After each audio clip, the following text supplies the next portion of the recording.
Soy Roberto Pombo. Bienvenidos a Mis Preguntas, un programa de Prisa Media patrocinado por CAFAM, aliado estratégico en el crecimiento de más de 40.000 empresas en Colombia.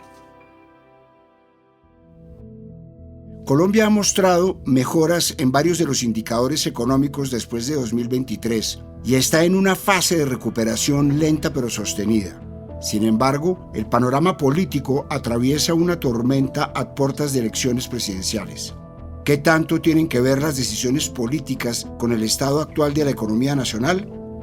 Para este capítulo hablamos con Ricardo Ávila, analista senior de El Tiempo, con el abogado y ex superintendente de Industria y Comercio, Pablo Felipe Robledo, con María Claudia Lacotir, presidenta de la Cámara de Comercio Colomboamericana, con el empresario y analista Thierry Weiss, y con Leopoldo Ferguson, profesor de Economía y fundador y codirector de TRIS.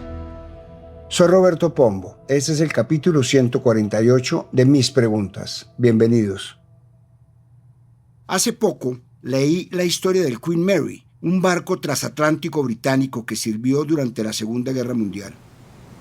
En cada travesía enfrentaba un peligro doble, el de las terribles tormentas oceánicas y los submarinos alemanes que patrullaban las aguas amenazando con hundir cualquier barco con sus torpedos. Como es normal, en la cubierta reinaba el caos constante. Los soldados, hacinados en espacios diseñados para solo 2.000 pasajeros civiles, sufrían mareos terribles durante las tormentas. Los oficiales gritaban órdenes contradictorias cuando se avistaban periscopios enemigos. Había pánico cuando sonaban las alarmas de submarinos, confusión cuando cambiaban repentinamente el rumbo para evitar ataques y tensión constante entre la tripulación civil y los comandantes militares porque no se ponían de acuerdo sobre las rutas más seguras. Pero en contraste, y a pesar de la tensión que sucedía varios pisos arriba, en el cuarto de máquinas todo funcionaba con precisión milimétrica. Los ingenieros mantuvieron durante toda la guerra sus rutinas estrictas de mantenimiento. Los sistemas de navegación operaban independientemente de las decisiones cambiantes de arriba. Las máquinas que controlaban la velocidad respondían automáticamente a las demandas del telégrafo de órdenes, sin importar si la orden venía de un capitán experimentado o de un oficial militar nervioso. Mientras en la cubierta discutían sobre rutas y estrategias, abajo los mecánicos engrasaban pistones, revisaban tuberías, calibraban instrumentos y reparaban cualquier falla menor antes de que se convirtiera en problema mayor. Los sistemas de comunicación interna funcionaban perfectamente, permitiendo que el cuarto de máquinas recibiera y ejecutara órdenes de manera eficiente, independientemente del caos en el puente de mando. Durante 6 años de guerra, el Queen Mary completó más de 80 viajes transatlánticos sin hundirse. Transportó más de 1 millón de soldados a través del océano más peligroso del mundo. Su éxito no se debió a la ausencia de problemas en cubierta, que los hubo constantemente, sino a que su sala de máquinas mantuvo un orden imperturbable que permitió al barco seguir navegando sin importar cuánta tormenta hubiera arriba. El Queen Mary es quizás un ejemplo extraño y escaso de que el caos o una crisis en algunas ocasiones no se traduce en fracaso. Esto se me vino a la mente luego de ver los indicadores económicos de Colombia y de otros países y su situación política. En este caso, la economía sería el Queen Mary y la política serían el capitán y los oficiales en cubierta. La cuestión no es tan lineal ni cartesiana como que un país con estabilidad política tiene una economía próspera o que los países inestables son pobres o tienen problemas económicos. Como en casi todo, es una cuestión con muchos matices y ejemplos hay para todos los casos. Por eso busqué a Ricardo Ávila, analista senior de El Tiempo, para preguntarle ¿qué factores políticos determinan la prosperidad económica de un país? Un libro editado por el Banco Interamericano de Desarrollo a comienzos de este siglo llevaba el título de La política importa. Y evidentemente cuando se mira la economía, esa afirmación es totalmente cierta. El motivo es que las decisiones de los empresarios y de los consumidores están o se ven afectadas por la percepción que haya sobre la realidad política de un determinado país. En el caso concreto de Colombia, claramente se ve esa correlación. En primer lugar, cuando se habla de economía, en el hecho de que la tasa de inversión en Colombia se ha venido reduciendo, que si hace unos años equivalía al 24% anual del tamaño de la economía, hoy equivale al 17%. Determinaciones que tienen que ver con la marcha de proyectos nuevos, con las expansiones o, en el caso de los hogares, con la compra de bienes durables, se ven afectados por las dudas que pueden surgir frente a las decisiones políticas y el marco general de esta dentro del territorio nacional. Por ese motivo, es absolutamente fundamental que haya claridad, certeza y transparencia respecto al futuro del país en esta materia, porque si queremos que la economía colombiana ande a un ritmo más rápido que el de los últimos años, la política importa. Para entender si la política puede matar la economía de un país, primero tenemos que reconocer que ambas están profundamente entrelazadas. La economía no existe en un vacío, funciona dentro de un marco de reglas, instituciones y decisiones que son fundamentalmente políticas.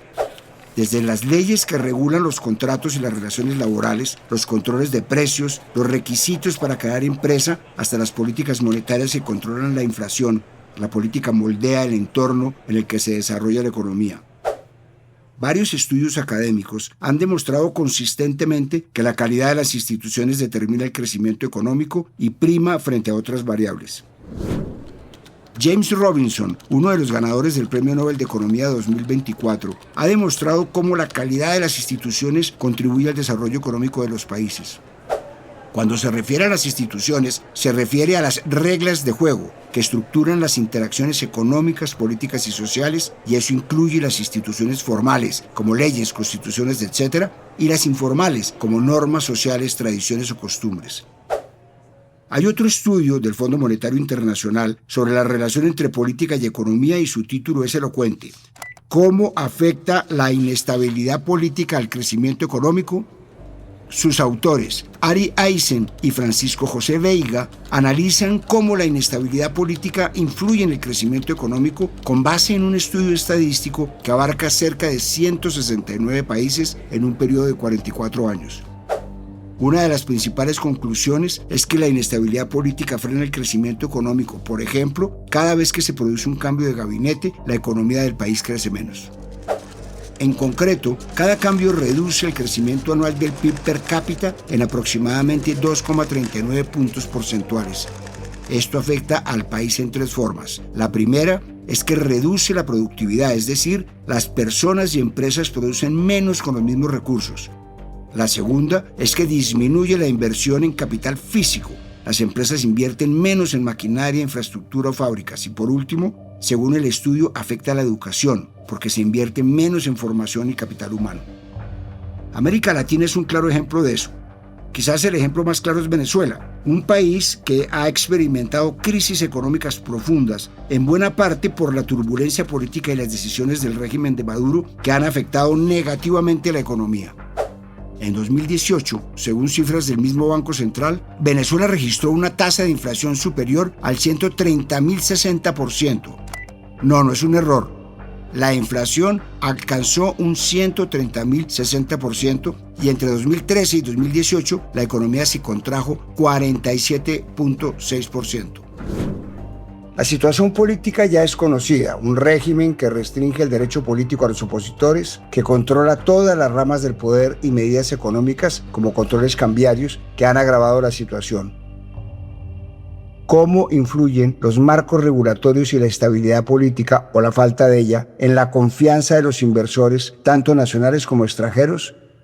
Esto me contó el abogado y ex superintendente de Industria y Comercio, Pablo Felipe Robledo.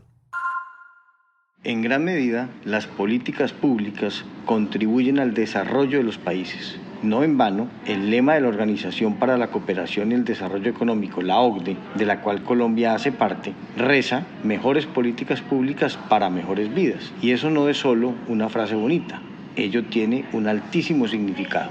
En la medida en que los países tengan políticas públicas a mediano y largo plazo, serias, estructuradas y pensadas en lo técnico, entre ellas, obviamente, las relativas al fortalecimiento de la economía de mercado, al desarrollo empresarial, a la estabilidad jurídica, al apoyo a las inversiones y también las relacionadas con la idea de solo intervenir en lo estrictamente necesario y en facilitar los negocios, imparitable conlleva a desarrollo y a bienestar.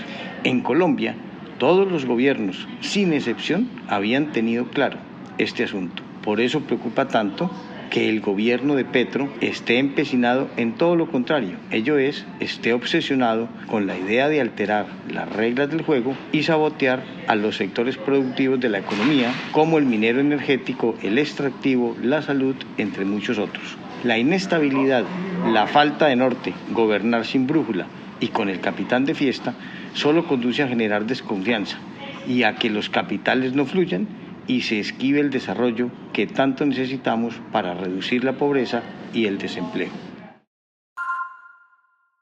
Y como toda regla, hay una excepción.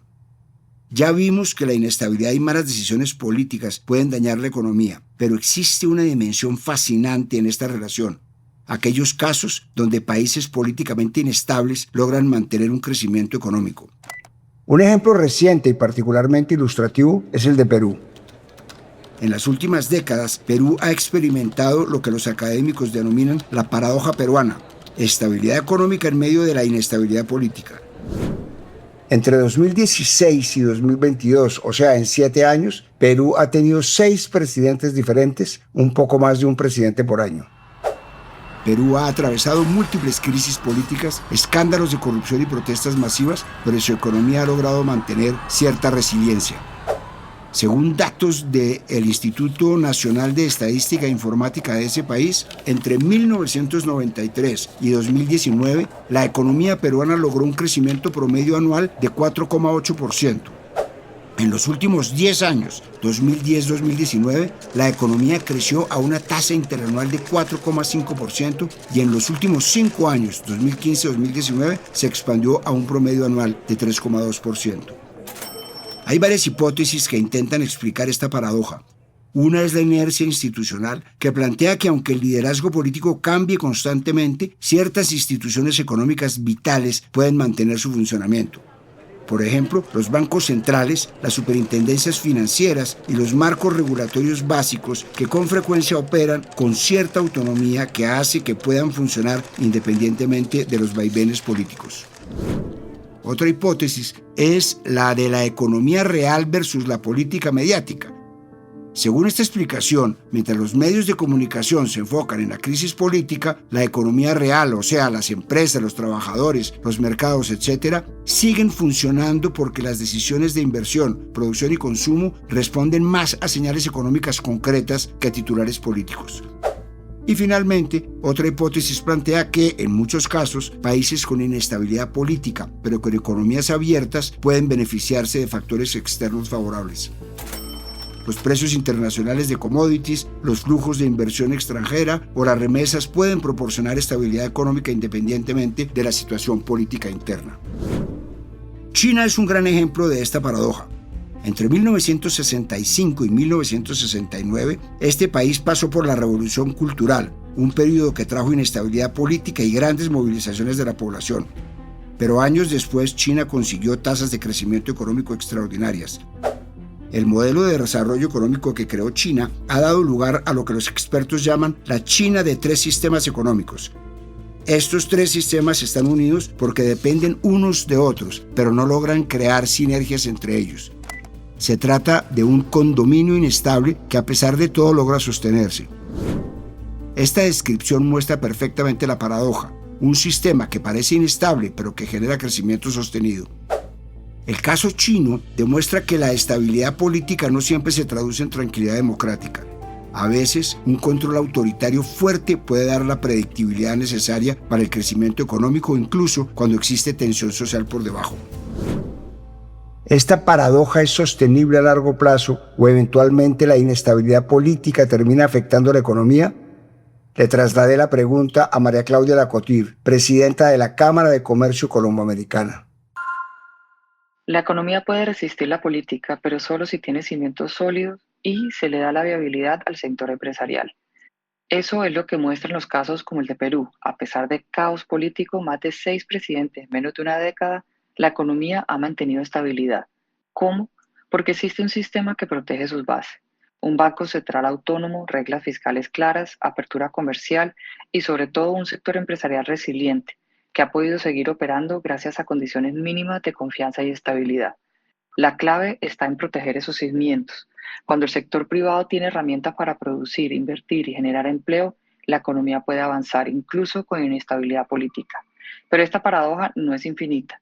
Si la política impide hacer reformas estructurales, invertir en infraestructura, mejorar la educación, garantizar seguridad jurídica y física, la confianza se deteriora. La inseguridad, el desorden institucional y la incertidumbre ahuyentan la inversión y frena el crecimiento. La estabilidad económica sin mínima gobernabilidad política y sin seguridad no es sostenible en el tiempo. La economía puede resistir por un tiempo, sí, pero si se debilitan sus pilares, tarde o temprano, la política termina pasando la factura. Las últimas noticias económicas para Colombia, aunque modestas, han sido positivas. Según el Banco Mundial, se prevé que la economía de Colombia crezca 2,4% en 2025 y alcance su tasa de crecimiento potencial de 2,9% en 2027. De acuerdo con el documento sobre estado y perspectivas de la economía colombiana, hecho por el Banco de la República, las perspectivas para 2025 apuntan a un crecimiento de la economía colombiana de 2,9%, muy próximo a su potencial, y a una convergencia de la inflación a su meta de 3%. Son todas buenas noticias, claro. Lo que pasa es que a continuación veo una lista de sin embargos. Por una parte, el país atraviesa una crisis fiscal. En lo que va del gobierno del presidente Petro, el país ha gastado mucho dinero y ha contado con más ingresos por impuestos de los que realmente ha recibido. Como resultado, la deuda de Colombia ha subido y ahora equivale al 61% de todo lo que produce el país en un año, o sea, más de la mitad del PIB. Esta cifra está muy cerca del nivel que tuvo la deuda durante la pandemia, cuando llegó al 65%, un momento económico muy difícil y excepcional. Lo preocupante es que ahora se alcanza este nivel sin estar en una crisis. Mejor dicho, el país está gastando más de lo que está produciendo. Es importante decir que esta deuda no empezó con el actual gobierno y que en parte viene de administraciones anteriores. Por eso mismo, el gobierno ha tenido que hacer un recorte importante en la inversión pública.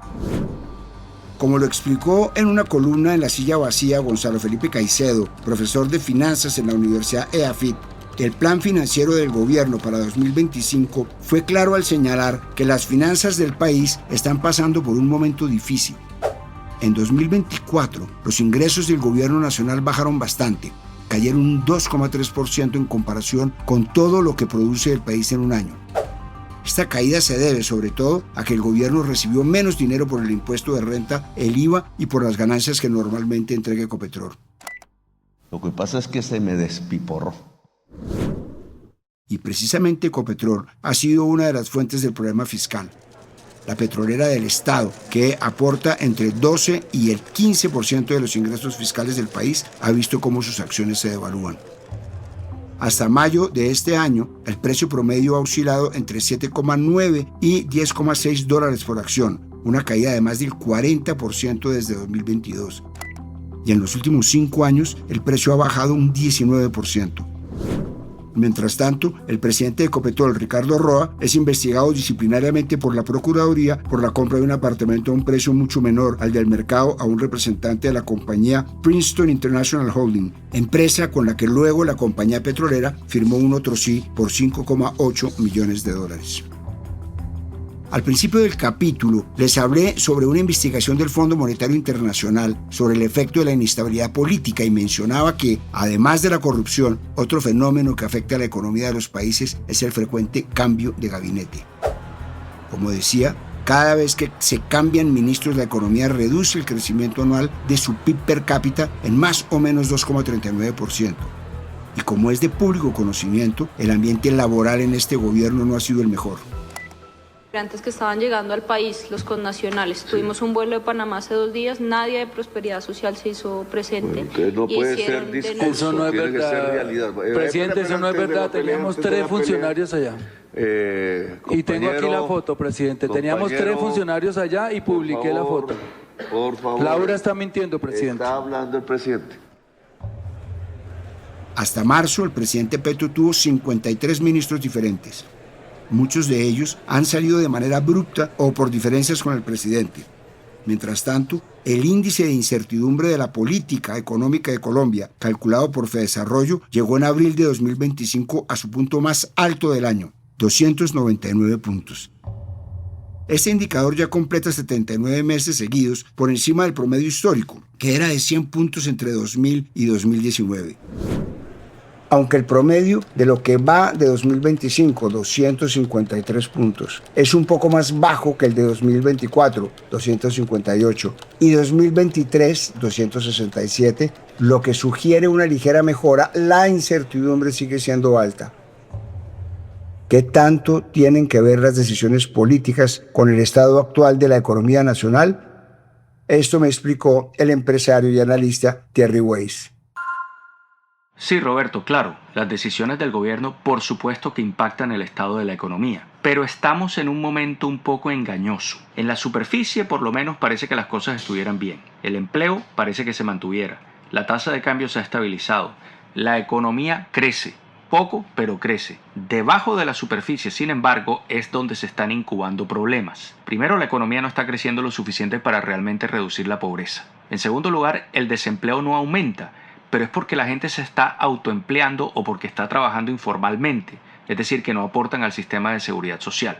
La inversión se desplomó y no repunta. Y quizá lo más alarmante, el déficit fiscal está alcanzando unos niveles históricos, el endeudamiento público también. Hemos dejado atrás la regla fiscal y ya nos bajaron la calificación crediticia del país. Esto quiere decir que así al ciudadano de a pie le parezca que no está pasando nada notorio aún, el gobierno le va a dejar al próximo gobierno una situación económica muy delicada, que va a limitar su capacidad de acción, que nos va a obligar a hacer ajustes económicos dolorosos y que probablemente vamos a tener que subsanar pagando más impuestos en el futuro para rescatar las finanzas nacionales.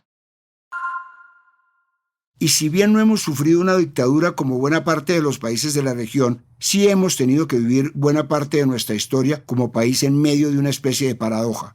Sobrevivir al conflicto armado y mantener una prosperidad o al menos estabilidad económica. Claro, el caso no se compara con el Perú o la China, pero ha sido todo un reto.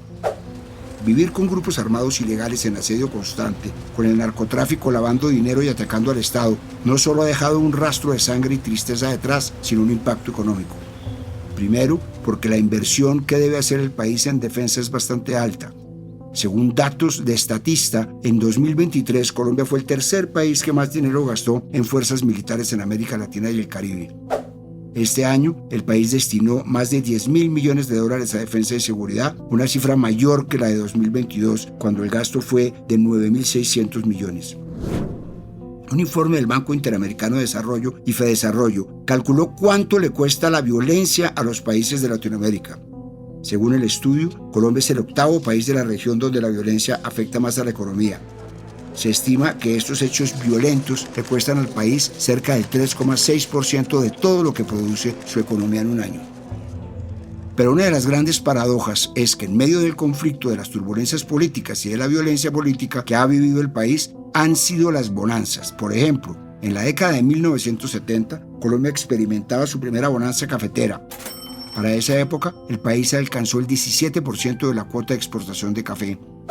A mediados de la década se llegaron a producir hasta 12 millones de sacos. Pero al mismo tiempo, el país también vivió el recrudecimiento de la violencia en el campo, el nacimiento de varias guerrillas como el M-19 y el fortalecimiento de las que ya existían como las FARC y el ELN. Llamé a Leopoldo Ferguson, profesor de Economía y fundador y codirector de TRIS, para que me explicara cómo ha sido posible mantener estable la economía nacional a pesar de décadas de violencia y conflicto armado. Esto me contó.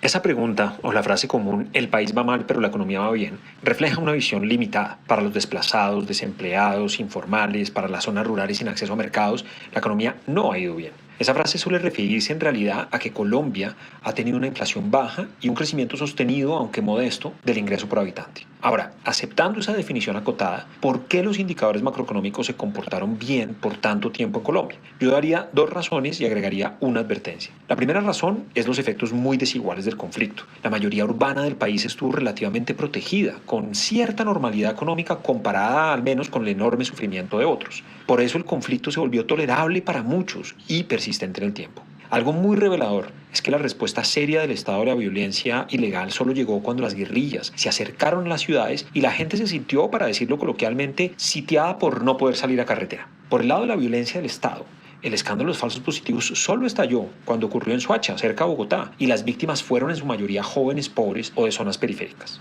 El segundo factor fue un acuerdo tácito entre élites para mantener una política económica responsable.